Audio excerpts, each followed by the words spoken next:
તમે ચોક્કસ એજન્ડા સાથે આવ્યા છો। વડોદરાના દીનદયાલ ઉપાધ્યાય ઓડિટોરિયમમાં આજે મુખ્યમંત્રી દ્વારા ₹1,156 કરોડના વિકાસ કાર્યોનું લોકાર્પણ ખાતમુહૂર્તના કાર્યક્રમનું આયોજન કરવામાં આવ્યું હતું। આ કાર્યક્રમમાં મુખ્યમંત્રી ભૂપેન્દ્ર પટેલ સંબોધન કરી રહ્યા હતા ત્યારે અચાનક બે મહિલાઓ ઊભી થઈને હરણી બોટ કાંડ અને આવાસ મુદ્દે ઉગ્ર રજૂઆતો કરવા લાગી હતી। આ મહિલાઓની રજૂઆતો સાંભળીને મુખ્યમંત્રી ભૂપેન્દ્ર પટેલે કહ્યું હતું, તમે સ્પેશિયલ એજન્ડા સાથે આવ્યા છો બેન, તમે શાંતિથી મળો, અત્યારે તમે બેસી જાઓ, તમે મને મળીને જજો। બીજી તરફ આ ઘટનામાં બંને મહિલાઓના પતિની અટકાયત કરીને પૂછપરછ શરૂ કરાઈ છે। આ કાર્યક્રમમાં હાજર પોલીસ કર્મીઓએ સંધ્યા નિઝામા અને સરલા શિંદે નામની આ મહિલાઓને બેસાડી દેવાનો પ્રયાસ કર્યો હતો, પરંતુ મહિલાઓ રજૂઆત કરી રહી હતી। મુખ્યમંત્રીના ચાલુ કાર્યક્રમમાં જ બંને મહિલાઓએ ન્યાયની માંગણી કરી હતી। તેમણે મુખ્યમંત્રીના ચાલુ ભાષણમાં ઊભા થઈને કહ્યું હતું કે અમે તમને 1.5 વર્ષથી મળવા માંગીએ છીએ, પરંતુ કોઈ મળવા દેતું નથી। ત્યારે મુખ્યમંત્રી ભૂપેન્દ્ર પટેલે અકળાઈને કહ્યું હતું કે આપણે તેમની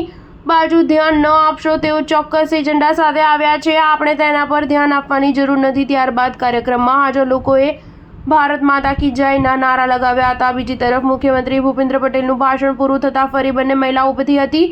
તેઓ સતત હરણી બોટકાંડ અને આવાસ નહીં મળ્યાની રજૂઆત કરી રહી હતી ત્યારે હાજર સુરક્ષાકર્મીઓએ બંને મહિલાઓનું મોં દબાવીને બહાર કાઢી હતી। અહેવાલો અનુસાર આ કાર્યક્રમ પછી ભૂપેન્દ્ર પટેલ બંને મહિલાઓને મળવા બોલાવી હતી। સ્ટાર ન્યૂઝ 7 હંમેશા સચ્ચાઈની સાથે।